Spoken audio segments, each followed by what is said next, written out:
प्याज और लहसुन में दोष का है, वो जमीन में उगता है जैसे आलू उगते हैं, मूली उगता है। प्याज और लहसुन इसलिए नहीं पाई जाती क्योंकि प्याज और लहसुन का जन्म गंदगी से हुआ, राक्षस के मल से हुआ। प्याज की उत्पत्ति कुत्ते के अंडकोश से है और लहसुन की उत्पत्ति कुत्ते के नख से है। तो इस प्रकार से प्याज और लहसुन की उत्पत्ति जो है वो एक राक्षस से हुई है। सर्दियों में आप लहसुन खाइए भूंज कर।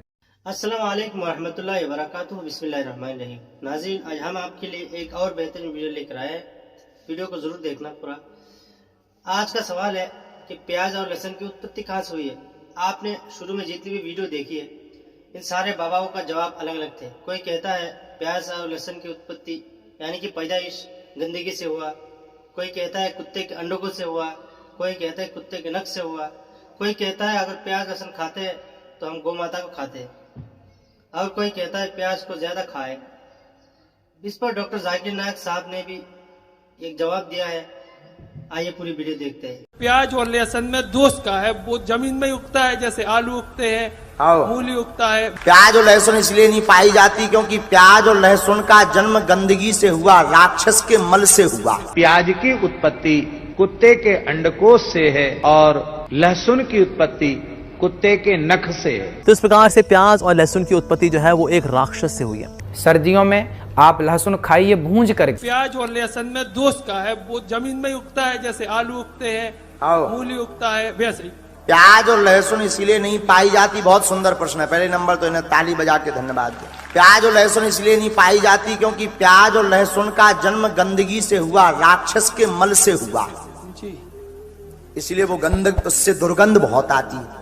तुमने देखा होगा खा के मोह बसाद, अगर बगल में कोई खा के बैठ जाए अलग मोह बसाद। तो देवता अगर आना भी चाहें तो दुर्गंध के कारण देवता आ नहीं पाते हैं, हनुमान जी की कृपा हो नहीं पाती है क्योंकि वो राक्षस के मल से प्रकट हुई है। इसलिए प्याज और लहसुन खाना वर्जित है। ब्राह्मण चला जाए तो उसका ब्रह्मतेज नष्ट हो जाता है, क्योंकि शास्त्रों के अनुसार प्याज की उत्पत्ति कुत्ते के अंडकोश से है और लहसुन की उत्पत्ति कुत्ते के नख से है। क्योंकि लहसुन प्याज का भोग भगवानों को इसलिए नहीं लगता क्योंकि जब राहु ने समुद्र मंथन का अमृत पिया तो राहु ने पिया तो भगवान ने उसका सिर काट दिया, तो उसके एक बूंद तो अंदर चली गई जिसको केतु कह दिए, पर 2 बूंद और थी जो जमीन में गिर गई, तो 1 बूंद लहसुन बन गई, 1 बूंद प्याज बन। है तो ये अमृत औषधि है बहुत बड़ी, आयुर्वेद से अमृत कहता है। सर्दियों में आप लहसुन खाइए भूंज करके ताकि आपके शरीर में गर्माहट बनी रहे। बच्चों को बीमारी से, सर्दी इत्यादि से बचाना है। लेकिन अगर सब्जी के अंदर होता है अनियन और गार्लिक, इसकी गंध इतनी तेज होती है कि सारी सब्जी के ऊपर ये अपना फ्लेवर डाल देता है। तो उसके बाद जी अब तो आपकी सब्जी में आपको एक ही टेस्ट आने वाला जी। लेकिन आप चाहते हो आपको वैरायटी वाला स्वाद मिले, यानी कि पालक में पालक वाला स्वाद मिले, आलू में आलू वाला स्वाद मिले, मटर में मटर वाला स्वाद मिले, तो उसमें अनियन गार्लिक मत डालिए। तो बता दिए भगवान को, भगवान आप जिसको पिला रहे हैं ना अमृत, वो असल में वो राक्षस है जो यहाँ के मिला हुआ है, पर अभी उसका अमृत अभी अंदर यहाँ तक गया ही था। भगवान ने तुरंत सुदर्शन चक्र निकाला और उसका गला काट दिया। जब उसका गला कटा तो जहाँ पर हड्डी गिरी वहाँ से लहसुन उगा, और जहाँ मांसपेशियाँ गिरी वहाँ से प्याज उगा। तो इस प्रकार से प्याज और लहसुन की उत्पत्ति जो है वो एक राक्षस से हुई है। लेकिन क्योंकि अमृत के टच में आ करके हुआ ऐसा, इसीलिए कुछ हेल्थ बेनिफिट्स भी मिलते हैं उसके अंदर। लेकिन क्योंकि है तो वो राक्षस का खून, राक्षस की हड्डी, तो इसीलिए उसके अंदर तामसिक क्वालिटीज भी होती हैं प्याज लहसुन में। मुसलमानों के बारे में एक चीज जो खटकती है कि मुसलमान गाय का गोश्त क्यों खाते, वो उनका सवाल है। मैं पहले बोलना चाहता हूं भाई साहब आनंद जी कि एक मुसलमान अच्छा मुसलमान रह सकता है 100% शाकाहारी होने के बाद भी। A Muslim can be a good Muslim even by being a pure vegetarian. शुद्ध शाकाहारी होने के बाद भी एक मुसलमान 100% अच्छा मुसलमान रह सकता है। लेकिन क्योंकि अल्लाह सुब्हानहू व तआला हमारा रब, हमारा खालिक, कुरान मजीद में अल्लाह ताला फरमाते हैं, सूरह माइदा में सूरह नंबर 5 आयत नंबर 1 में अल्लाह ताला फरमाते कि आप उन 4 पायों जानवरों का गोश्त खा सकते हैं जिनकी हमने इजाजत दी है। अल्लाह ताला फरमाते सूरह नहल में सूरह नंबर 16 आयत नंबर 5 में कि आप कैटल का गोश्त खा सकते हैं। कुरान में जिक्र आता है सूरह मोमिनून में सूरह नंबर 23 आयत नंबर 21 में कि आप कैटल में से आपको मिलता है दूध, उनमें से मिलती है आपको गर्मी, और आप इनका गोश्त खा सकते हैं। तो जब अल्लाह सुब्हाना व तआला हमारा खालिक, हमारा मालिक कहता है कि आप गोश्त खा सकते, तो क्यों हमें नहीं खाना चाहिए? मैं आपको कोशिश करूंगा बताने के लिए कि आज की साइंस ये कहती है कि हमारे जिस्म में हमको प्रोटीन की जरूरत है, कम से कम 23 एमिनो एसिड की जरूरत है। यही 23 में से 8 एमिनो एसिड हमारे जिस्म में नहीं बनते। उसके लिए फर्ज है कि ये हमारे खाने में हमें ये अमीनो एसिड मिलना चाहिए। कोई भी शाकाहारी, कोई भी भाजी पाला नहीं है जिसमें आटों के आटो अमीनो एसिड मौजूद है। फ्लैश में, गोश्त में आटो अमीनो एसिड मौजूद है। इसे साइंस कहती है कंप्लीट प्रोटीन, कंप्लीट फूड। आज साइंस ये कहती है कि फ्लैश फूड में, गोश्त में प्रोटीन है, नियासिन है, विटामिन B1 है, इससे सेहत अच्छी बनती है।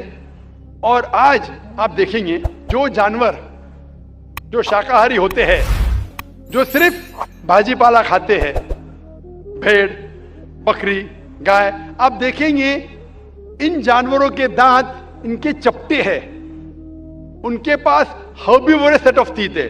ये सिर्फ भाजी पाला खाते, गोश्त खा ही नहीं सकते।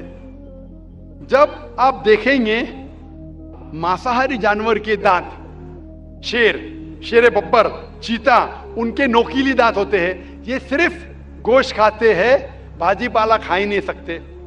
जब आप अपने दांत आईने में देखेंगे तो भगवान ने, ईश्वर ने, हमारे खालिक ने हमें दोनों दांत दिया है, चपटे दांत भी दिया है और नोकीले दांत भी दिया है। अगर हमारा ईश्वर चाहता था कि हम सिर्फ भाजी पाला खाए तो ये नोकीले दांत क्यों दिया? गोश्त खाने के लिए।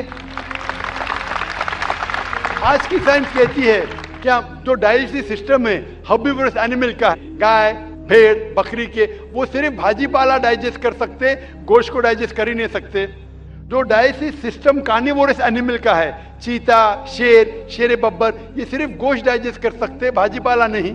लेकिन हम इंसानों को अल्लाह ताला ने, हमारे ईश्वर ने स्मॉल इंटेस्टाइन भी दिया है, बिग इंटेस्टाइन भी दिया है। हम भाजी पाला भी डाइजेस्ट कर सकते, गोश्त भी डाइजेस्ट कर सकते। अगर हमारा ईश्वर चाहता था कि हम सिर्फ भाजी पाला खाए तो हमें ये डाइजेस्टिव सिस्टम क्यों दिया जो गोश्त को भी डाइजेस्ट कर सकता है? तो साइंटिफिकली हमारा जिस्म हमारे ईश्वर ने ऐसा बनाया है कि हम भाजी पाला भी खा सकते हैं, गोश्त भी खा सकते हैं। और बहुत लोग को गलत फहमी है कि हिंदू मजहब में गोश्त खाने की ममानियत है। भाई आप हिंदू है ना? आपके नाम से लगता है आप हिंदू है। हिंदू है ना सर? जी हिंदू ही है। आप हिंदू है ना? हाँ बिल्कुल सही, आपके नाम से लग रहा है आनंद आपका नाम है, आप हिंदू है। आपको गलतफहमी होंगी कि हिंदू मजहब में गोश्त खाना हराम है। आप जब हिंदू मजहबी किताब पढ़ते हैं, आपके मजहबी किताब में लिखा है कि गोश्त भी खा सकते हैं, मांस भी खा सकते हैं और बीफ भी खा सकते हैं, गाय का गोश्त भी खा सकते हैं। आप जब पढ़ेंगे मनुस्मृति चैप्टर नंबर 5, अध्याय नंबर 5, श्लोका नंबर 30 में लिखा है कि अगर खाने वाले जानवर, अगर खाने वाले मखलूक उस चीज को खाती है जो खाने वाले जानवर है, तो आप कोई गुनाह नहीं कर रहे, क्योंकि ईश्वर ने कुछ मखलूक को बनाया है खाने के लिए और कुछ मखलूक को खा जाने के लिए। Some to eat and some to be eaten. तो अगर आप खाने वाले जानवर खाते हैं तो गुनाह नहीं कर रहे। लिखा है मनुस्मृति में अध्याय नंबर 5 श्लोका नंबर 31 में कि अगर आप पूजा के लिए जानवर को कत्ल करते हैं तो कोई गुनाह नहीं करते। लिखा है मनुस्मृति में अध्याय नंबर 5 श्लोकान नंबर 39 और 40 में कि ईश्वर ने कुछ जानवर को बनाया है पूजा के लिए, सैक्रिफाइस के लिए। तो killing in sacrifice is not killing. तो कत्ल करना पूजा में कत्ल नहीं है। तो मनुस्मृति के मुताबिक आप गोश्त खा सकते हैं। फिर आप जब मुताला करेंगे महाभारत का, महाभारत में अनुशासन पर्व में अध्याय नंबर 88 में युधिष्ठिर, पांडव के 5 भाई थे, आपने युधिष्ठिर का नाम तो सुना होगा, युधिष्ठिर जो पांडव के 5 भाई थे, युधिष्ठिर पांडव में सबसे बड़ा भाई था। वो पूछता है भीष्म से कि हम यज्ञ में, पूजा में क्या खाना दे ताकि हमारे परदादा खुश होंगे। तो भीष्म कहता है अगर हम यज्ञ में, पूजा में चावल, बार्ली, सेब, भाजी पाला देंगे तो हमारे परदादा 1 महीने के लिए संतुष्ट रहेंगे।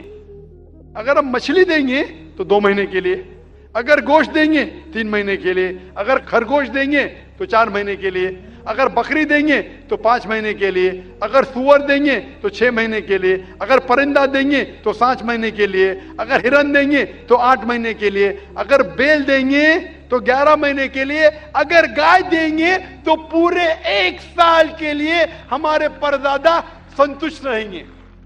1 साल। क्या दूध की बात कर रहे हैं सर? आप बफेलो देंगे, बफेलो तो 12 साल के लिए, अगर राइनोसरस देंगे या रेड मीट, लाल गोश्त, तो हमारे परदादा हमेशा के लिए संतुष्ट रहेंगे। पूरा मेन्यू है महाभारत में, हिंदू किताब में पूरा मेन्यू है।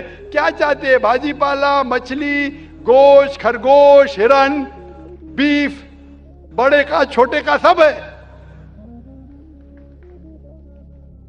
आप अगर वेद पढ़ेंगे, वेद में भी लिखा है कि संत और साधु गोश्त खाते थे, गाय का गोश्त भी खाते थे।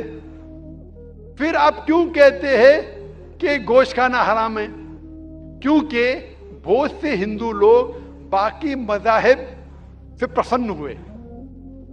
मजहब से प्रसन्न होने के बाद कुछ मजहब मानते अहिंसा में, और वो समझते हैं कि जानवर को कत्ल करना गुनाह है। क्यों? क्योंकि जानवर में जान है, बाजी पाला में जान नहीं है, पेड़ पौधों में जान नहीं, इसलिए बाजी पाला खाना गलत नहीं है, लेकिन जानवर खाना गलत है। आज साइंस तरक्की कर चुका है और हम जानते हैं कि पेड़ पौधों में भी जान है, तो उनकी लॉजिक जरा बदल गई। हाँ जाकिर भाई, हम जानते हैं पेड़ पौधों में जान है, लेकिन पेड़ पौधे उनको दर्द का एहसास नहीं है, उन्हें दर्द नहीं होता। पेड़ पौधों को दर्द नहीं होता है और जानवर को दर्द होता है, इसीलिए जानवर खाना बड़ा गुनाह है, पेड़ पौधे खाना कम गुनाह है। आज साइंस फिर से तरक्की कर चुका है। तरक्की करने के बाद आज साइंस ये कहती है कि पेड़ पौधों को भी दर्द होता है, लेकिन उनकी दर्द की आवाज आपको सुनाई नहीं देती। हम इंसान सिर्फ 20 साइकिल्स और 20,000 साइकिल्स के दरमियान फ्रीक्वेंसी में सुन सकते हैं, इसके नीचे, इसके ऊपर नहीं सुन सकते। वो चीखते हैं लेकिन हमें उनकी आवाज सुनाई नहीं देती। जी हाँ नाज़रीन, वीडियो आपने देख लिया है। उम्मीद करता हूँ कि वीडियो आपको जरूर पसंद आई होगी। अगर पसंद आते हैं तो जरूर कमेंट करें, कमेंट सेक्शन खाली है, और अपने राय का इजहार करें। इसी तरह की और वीडियोस देखने के लिए चैनल को सब्सक्राइब करें, शेयर करें, कमेंट करें। शुक्रिया। अस्सलाम वालेकुम व रहमतुल्लाहि व बरकातुहू।